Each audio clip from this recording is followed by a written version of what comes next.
Solicito, vereadoras e vereadores, que registrem seus votos. Vereadora Gladys, como vota? Eu voto sim, senhor presidente. Obrigado.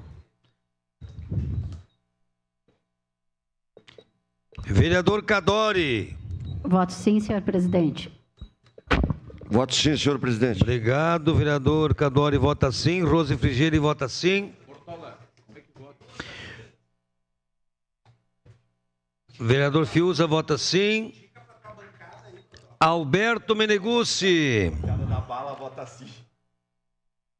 Voto sim, senhor presidente. Encerrado o registro dos votos, encerrada a votação. Projeto de lei 175/2023 foi aprovado por unanimidade, com ausência de Renato Oliveira e com representação vereador Rafael Bueno.